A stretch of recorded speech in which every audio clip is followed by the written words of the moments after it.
Idealnya memang tempat wudhu itu berpisah dengan toilet. Mengapa? Karena di dalam tempat wudhu itu kita juga menyertakan berbagai macam kalimat-kalimat thayyibah yang mengiringi proses wudhu, baik sebelum ataupun setelah wudhu itu dilangsungkan. Bukankah kita saat berwudu kan mengucapkan Bismillahirrahmanirrahim, kan? Sebagai mula kita mengerjakan segala kebaikan dengan dasar yang Nabi sabdakan, kullu amrin tibalin la yubda'u fihi Bismillahirrahmanirrahim fahuwa abtar. Dan itu juga sebagai ekspresi ungkapan gambaran atas niat yang kita tujukan dari wudu itu, kita arahkan untuk mendapatkan ridha Allah Subhanahu wa taala. Kemudian juga di akhir wudu kita juga kan berdoa, dengan mengucapkan syahadatain, syahadu an la ilaha illallah, syahadu anna muhammadar rasulullah. Kemudian kita mengatakan Allahumma ja'alni minat tawwabin wa ja'alni minal mutatahhirin. Kalau kita mau kemudian tambahkan juga dengan doa wa ja'alni min ibadikas salihin. Nah, sedangkan kalimat-kalimat thayyibah yang berupa permohonan-permohonan doa dalam kebaikan ataupun menyebut asma-asma yang mulia, nah itu kan umumnya tidak diutarakan saat kita berada di dalam toilet, karena toilet punya sifat tertentu. Sifatnya hanya untuk menyalurkan atau membuang hadas, baik yang sifatnya kecil ataupun juga besar, dengan cara-cara tertentu yang boleh jadi juga melahirkan najis. Sedangkan wudhu itu tidak seketika juga menyatu dengan menghilangkan najis. Bisa jadi hanya hadasnya saja, belum tentu ada najisnya, kan? Sedangkan kalimat-kalimat thayyibah sangat tidak disukai diungkapkan dalam keadaan-keadaan kita masuk toilet. Karena itu saat masuk toilet kita kan berdoanya doa memohon perlindungan kepada Allah dari godaan-godaan setan yang berkumpul di tempat-tempat yang buruk, seperti toilet dan semisalnya. Allahumma inni a'udzubika minal khubuthi wal khaba'ith. Nah, kemudian ketika kita keluar, kita kan beristighfar tuh. Ghufranak, Ghufranak, mohon ampunanmu ya Allah.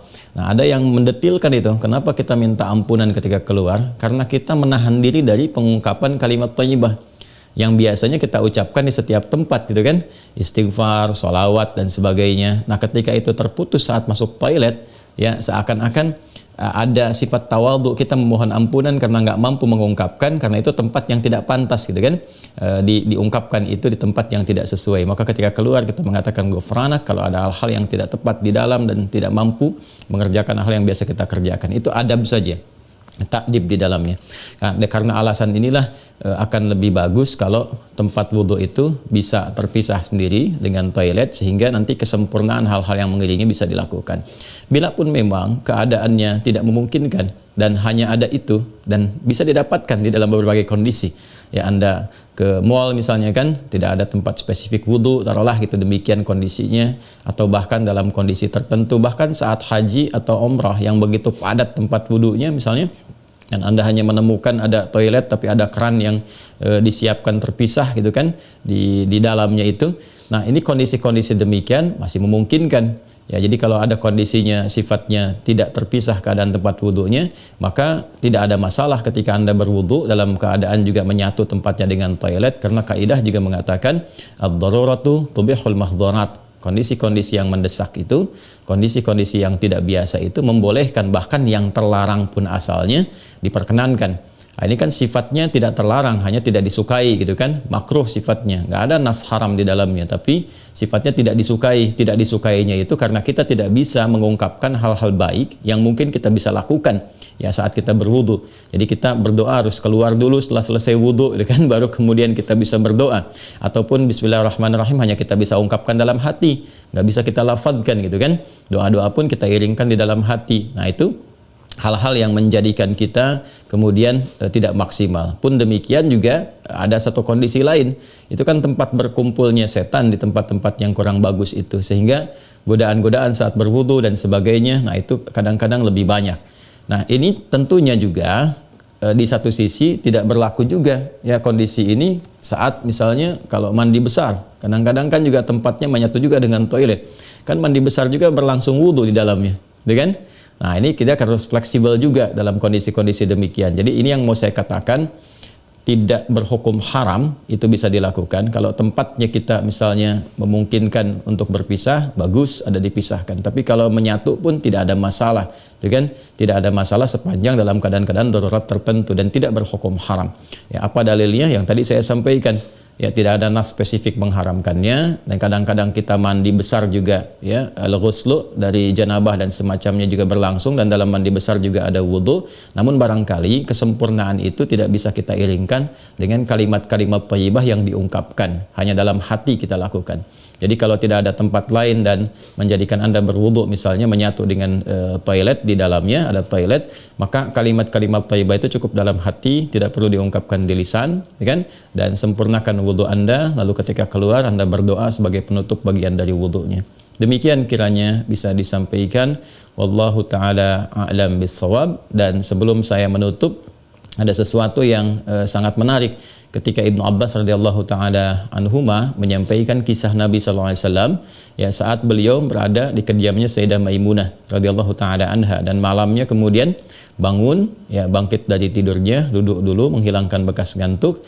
Nah, ini ditemukan di Sunan Abu Daud nomor hadis 1367.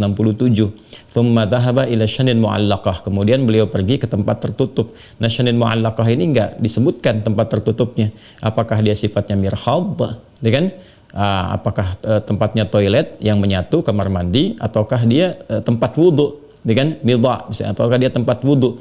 Nah, ini yang tidak disebutkan, keadaannya tempat tertutup saja. Ini memberikan kesan bahwa bisa jadi kalau itu yang dimaksudkan adalah tempat yang tertutup, itu toilet dan semacamnya, jelas, ya, dilakukan dalam bentuk tertutup sehingga tidak tampak aurat dan sebagainya, itu fikih yang lain. Tapi kaitan dengan wudhu juga itu cukup menarik juga. Hendaknya kalau kita pun membuat tempat wudhu di satu tempat, ya, dimungkinkan ada penutupnya, karena boleh jadi tempat-tempat yang digunakan untuk oleh laki-laki ataupun perempuan yang menyatu, ya, menyatu itu yang dimaksudkan dimanfaatkannya. Ya, boleh jadi ada perempuan juga yang masuk ke situ, kan di satu tempat tuh nggak ada kekhususan gitu, ya. Nah, tapi tempat-tempat lain sekarang sudah lebih bagus. Ini untuk laki-laki, ini untuk perempuan, tuh nggak ada masalah. Tapi kalau tempat yang digunakan untuk menyatu, dia hendaknya ada penutup sehingga nggak semua orang bisa mengakses ke dalamnya dengan batas-batas tertentu. Apa kaitannya, korelasinya dengan pertanyaan Anda? Syanin mu'allaqah di sana nggak disebutkan, ya, apakah itu tempat wudhu atau menyatu dengan toilet. Tapi babnya ketika keluar dari situ Nabi sudah berwudhu. Ya, sedangkan keterangan-keterangan tentang seputar wudhu Nabi dan bangkit di malam hari itu disertakan juga dengan janabat. Artinya apa? Di kondisi-kondisi tertentu kan mandi, ya kan? Dalam mandi itu kemudian ada proses wudhu dan sebagainya. Ini menunjukkan kesan bahwa dalam mandi itu kan ada, selain hadas juga ada sifat-sifat lain yang dibersihkan, ya kan? Bisa jadi juga yang mengandung najis seperti buang air kecil, ya, dan sebagainya kan menyertai dalam mandi itu. Nah, ini memberikan kesan bahwa tidak ada hukum spesifik haram untuk mengerjakan wudhu di dalamnya, karena ada proses yang tadi saya sebutkan. Tapi lebih disukai kalau hanya untuk wudhu semata, tidak disertai dengan mandi yang lainnya, kalau ada tempat yang terpisah sehingga bisa menyempurnakan bacaan-bacaan yang dimaksudkan.